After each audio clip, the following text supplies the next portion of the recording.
जय माता दी दोस्तों, आप सबका बहुत बहुत स्वागत है मेरे YouTube चैनल में। आज के इस वीडियो में हम राम भरत मिलाप की कहानी के बारे में जानेंगे।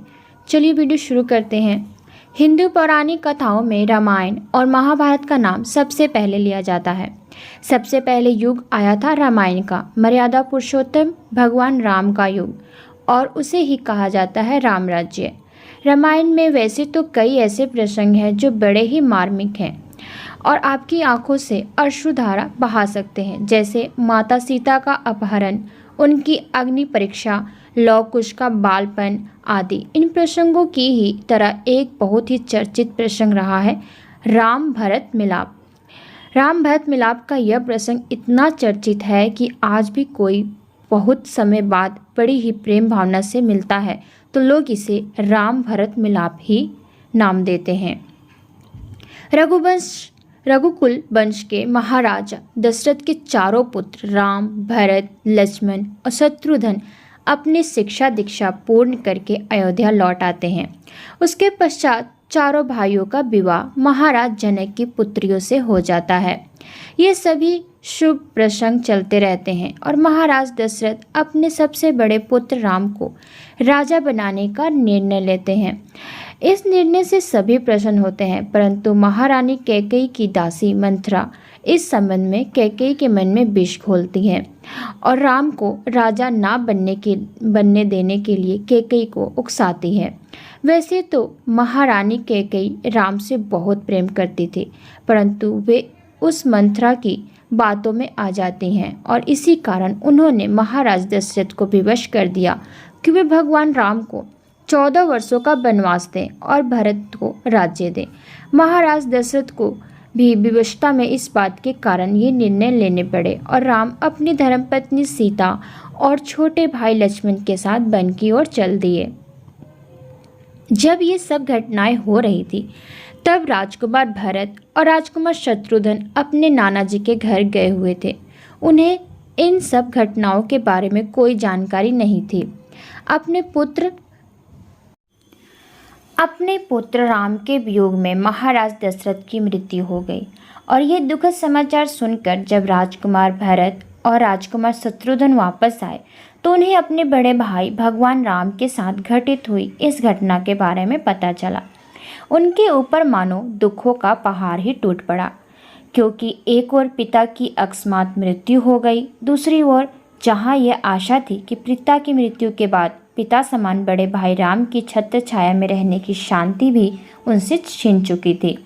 साथ ही साथ राज्य को कुशलतापूर्वक चलाने की जिम्मेदारी भी अब राजकुमार भरत पर आ चुकी थी और इस जिम्मेदारी को वे कतई निभाना नहीं चाहते थे, क्योंकि वो ये जानते और समझते थे कि अयोध्या राज्य पर अधिकार उनके बड़े भाई राम का है और उनसे यह अधिकार छीनकर माता कैकेयी ने उन्हें यह अधिकार दिलाया है।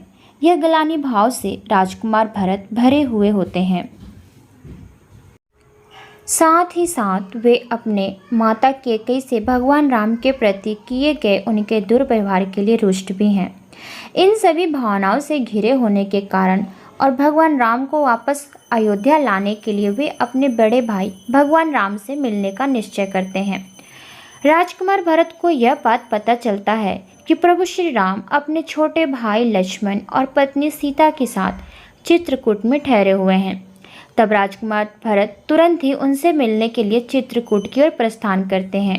उनके साथ उनका सैन्य दल भी होता है, क्योंकि यह सुनिश्चित करना चाहते हैं कि कहीं बड़े भाई श्री राम को कोई क्षति ना पहुंचा सके, इसलिए उनकी सुरक्षा हेतु सैनिकों को साथ ले जाते हैं।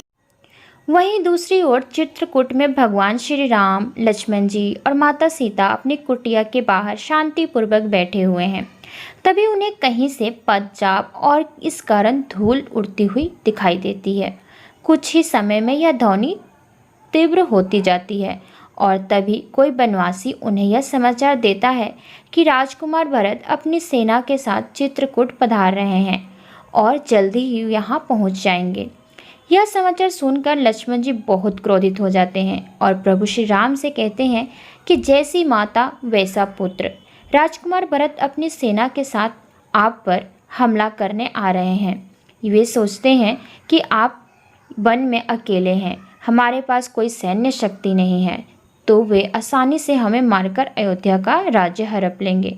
तब मर्यादा पुरुषोत्तम भगवान श्री राम लक्ष्मण जी को समझाते हुए कहते हैं कि शांत हो जाओ लक्ष्मण, भरत ऐसा नहीं है, इसके विचार बहुत ही उच्च हैं और उसका चरित्र भी बहुत अच्छा है, बल्कि वो तो सौपन में भी अपने भाई के साथ ऐसा कुछ नहीं कर सकता।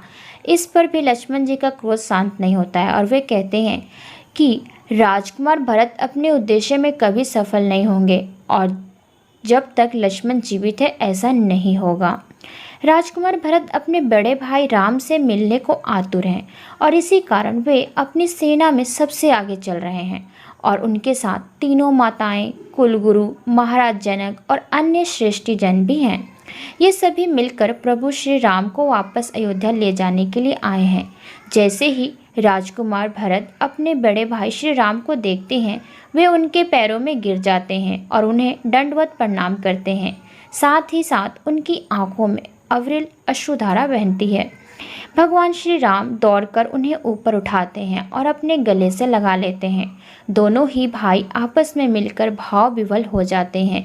अश्रुधारा रुकने का नाम ही नहीं लेती है। यह दृश्य देखकर वहां उपस्थित सभी लोग भी भावुक हो जाते हैं। तब राजकुमार भरत पिता महाराज दशरथ की मृत्यु का समाचार बड़े भाई श्री राम को देते हैं और इस कारण श्री राम, माता सीता और छोटा भाई लक्ष्मण बहुत दुखी हो जाते हैं। भगवान श्री राम नदी के तट पर अपने पिता महाराज दशरथ को विधि विधान अनुसार श्रद्धांजलि देते हैं और अपनी अंजलि में जल लेकर अर्पण करते हैं।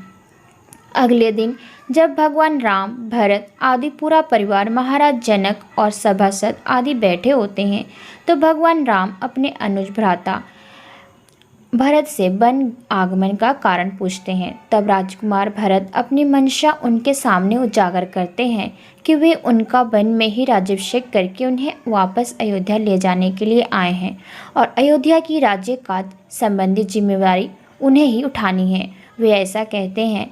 महाराज जनक भी राजकुमार भरत के इस विचार का समर्थन करते हैं, परंतु श्री राम ऐसा करने से मना कर देते हैं। वे अयोध्या लौटने को सहमत नहीं होते क्योंकि वे अपने पिता को दिए वचन के कारण बंधे हुए हैं। राजकुमार भरत, माताएं और अन्य सभी लोग भगवान राम को इसके लिए मनाते हैं, परंतु वचनबद्ध होने के कारण भगवान श्री राम ऐसा करने से मना कर देते हैं। तब राजकुमार भरत बड़े ही दुखी मन से अयोध्या वापस लौटने के लिए प्रस्थान करने की तैयारी करते हैं, परंतु प्रस्थान से पूर्व वे अपने भैया राम से कहते हैं कि अयोध्या पर केवल श्री राम का ही अधिकार है और केवल वनवास के 14 वर्षों की समय अवधि तक ही मैं भरत उनके राज्य का कार्यभार संभालूंगा और इस कार्यभार को संभालने के लिए आप मुझे अपनी चरण पादुका मुझे दे दीजिए। मैं इन्हें ही सिंहासन पर रखकर आपको महाराज मानकर आपके प्रतिनिधि के रूप में 14 वर्षों तक राज्य काज पूर्ण करूंगा, परंतु जैसे ही 14 वर्षों की अवधि पूर्ण होगी आपको पुनः अयोध्या लौट आना होगा, अन्यथा मैं अपने प्राण त्याग दूंगा। राजकुमार भरत के ऐसे विचार सुनकर और उनकी मन स्थिति को देखकर राजकुमार लक्ष्मण को भी उनके प्रति अपने क्रोध का पश्चाताप होता है कि उन्होंने इतने समर्पित भाई पर किस प्रकार संदेह किया और उन्हें इन दुखी घटनाओं के घटित होने का कारण समझा। भगवान श्री राम भी अपने छोटे भाई भरत का अपार प्रेम, समर्पण, सेवा भावना और कर्तव्य परायणता देखकर उन्हें अत्यंत ही प्रेम के साथ अपने गले से लगा लेते हैं। वे अपने छोटे भाई राजकुमार भरत को अपनी चरण पादुकाएं देते हैं और साथ ही साथ भरत के प्रेम पूर्ण आग्रह पर ये वचन भी देते हैं कि जैसे ही 14 वर्षों की वनवास की अवधि पूर्ण होगी वे अयोध्या वापस लौट आएंगे। और अपने बड़े भाई श्री राम के इन वचनों को सुनकर राजकुमार भरत थोड़े आश्वस्त होते हैं और उनकी चरण पादुकाओं को बड़े ही सम्मान के साथ अपने सिर पर रखकर बहुत ही दुखी मन से अयोध्या की ओर प्रस्थान करते हैं। अन्य सभी परिवार जन भी एक दूसरे से बड़े ही दुखी मन से विदा हो लेते हैं। जब राजकुमार भरत अपने राज्य अयोध्या लौटते हैं तो प्रभु श्री राम की चरण पादुकाओं को राज्य के सिंहासन पर सुशोभित करते हैं और वे स्वयं अपने बड़े भाई श्री राम की ही तरह सन्यासी वस्त्र धारण करके उन्हीं की तरह जीवन यापन करने का निश्चय करते हैं। वे अयोध्या के पास स्थित नंदीग्राम में एक साधारण सी कुटिया में रहते हैं और यहीं से प्रभु श्री राम के प्रतिनिधि के रूप में संपूर्ण राजकाज संभालते हैं और अपने भाई श्री राम के राज्य की रक्षा करते हैं। इस प्रकार श्री राम और भरत का मिलाप एक भाई से भरा हुआ प्रेम समाप्त प्रसंग होता है। इससे हमें यही शिक्षा मिलती है कि यहाँ भगवान राम के आचरण से उनके उत्तम चरित्र और वचनबद्धता की प्रेरणा मिलती है। इस कथा के अनुसार राजकुमार भरत का अपने भाई के प्रति अपार प्रेम, समर्पण, सेवा भावना का ज्ञान कराती है, साथ ही साथ उनकी कर्तव्य परायणता को भी उजागर करती है।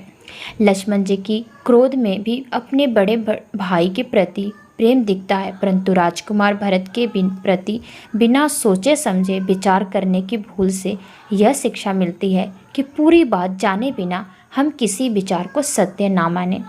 इस संपूर्ण कथा से यह भी ज्ञात होता है कि किस प्रकार एक गलत निर्णय से एक खुशहाल परिवार अत्यंत दुख में डूब सकता है। उम्मीद करती हूँ आज का वीडियो आप सबको पसंद आएगा। चलिए मिलते हैं नेक्स्ट वीडियो में। Thank you.